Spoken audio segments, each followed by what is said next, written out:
Hello everyone. I will be presenting our study on spatial audio and hybrid video conferencing and how the spatial placement of voices is effective for in-room and remote participants. My name is Jeremy, presenting on behalf of my co-authors at Microsoft Research. Spatial audio and teleconferencing have a long history. For those not familiar, spatial audio is a broad term for techniques of rendering sounds using loudspeakers or headphones so that a listener perceives sound sources as emanating from a particular position. In the days of teleconferences that only utilized voices and not video, research showed that rendering the voices of other callers from different positions improved speech intelligibility and a number of other speech and conversational metrics. Recent work in the field explores the benefits of spatial audio for video teleconferencing, as the addition of video somewhat changes the importance of audio rendering. There are several unknowns when it comes to spatial audio in hybrid meetings. One key aspect of the hybrid meeting is the presence of two categories of participants who may have different spatial audio needs. In-room participants sit in a conference room with a video screen. Audio emanates from loudspeakers in the room. Some participants will sit in a centered position, but many will sit off-center, closer to some loudspeakers than others, which can distort or nullify the effect of sound spatialization. Other participants will be joining remotely, often using headphones and laptop screens. Many previous studies on teleconferencing using loudspeakers used arrangements that are either uncommon or not scalable for conferencing in practice, such as using one loudspeaker per remote caller.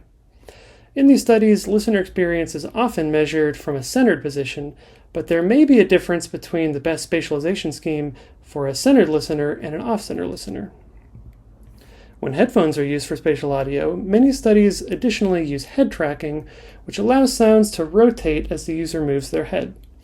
Sound tracking is known to be beneficial for spatial audio immersion, but it is not yet widely available or uniformly supported. Ideal spatialization for listeners with standard headphones may differ from results that utilize head tracking. Therefore, our goal was to study sound spatialization techniques that use more commonly available techniques and to explore how sound placement might differ for in-room and remote participants. We designed two semi-independent studies, one per category: in-room participants who sit in a room with loudspeakers and video screen, and remote participants using a laptop screen and headphones. In each study, participants were asked to watch recordings that simulate video conference calls of various brainstorming tasks, with the sound treatment of the person speaking differing between trials. In our first study, we focused on the in-room scenario. Participants watched video recordings of four-person meetings.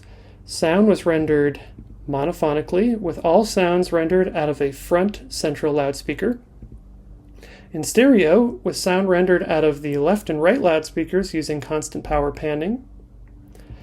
In stereo binary, where the sound of a person in the meeting is rendered out of the left or right loudspeaker only, depending on the hemisphere of the person's video in the meeting.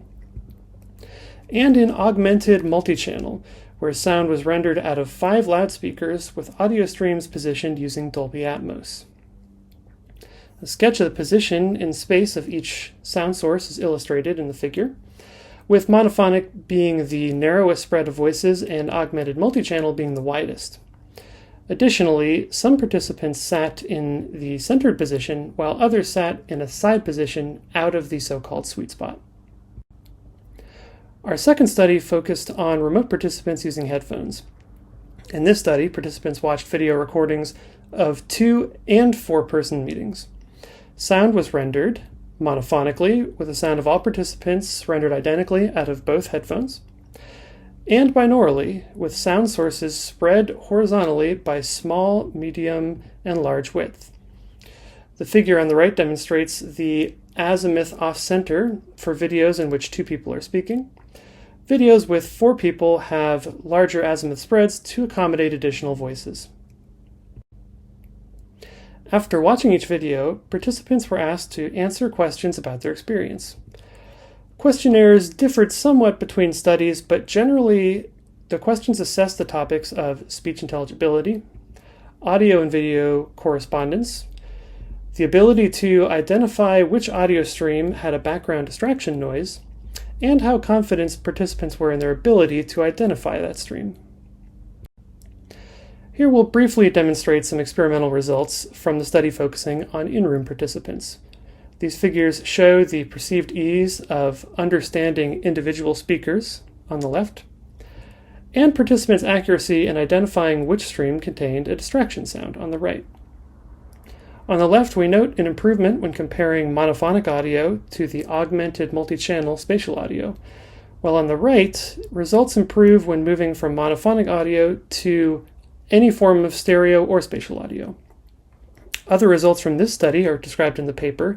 In general, the in-room experience was most improved by using augmented multi-channel audio, but some metrics improved with any condition beyond mono.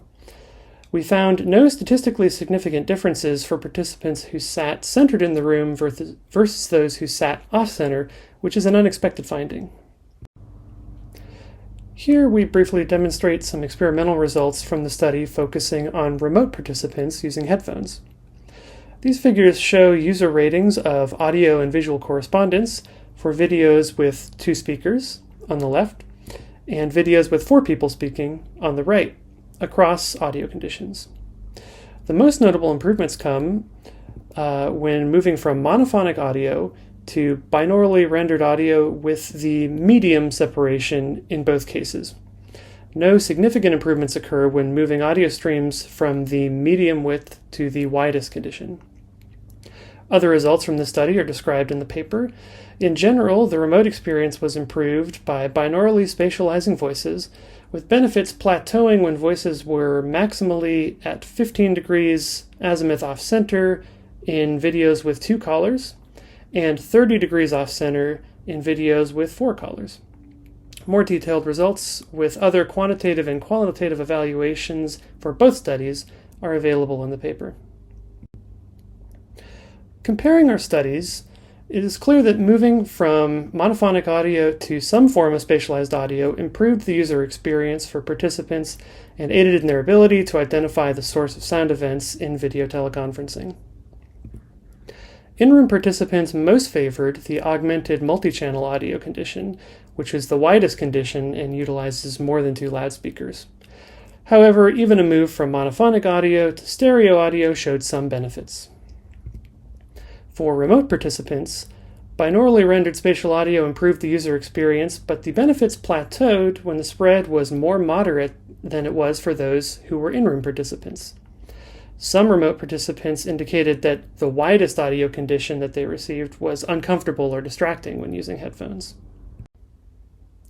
So here are some design implications of our results. The results indicate that the preferred width of audio differs between in-room and remote participants. When placing audio streams in a hybrid teleconference, the azimuth spread of a stream should depend on the listening environment of the listener, so either in-room or remote with headphones, as well as the total number of audio streams present and the video layout of those participants. A hybrid meeting, for example, that has both in-room and remote participants should spatialize sound differently for each group. Using spatial audio was found to improve the user experience for in-room participants even when they are seated significantly off-center. This would indicate that in-room teleconferencing should move to support any form of spatial audio immediately, even if only stereo is available. However, previous research indicates that some audio treatment should degrade the experience for off-center listeners. This contradiction between previous results and this study warrants further investigation. Thank you for your time. This video is an overview of our study, but there are many additional details and results to discuss. Please feel free to contact the authors throughout CHI or through email correspondence. Thank you.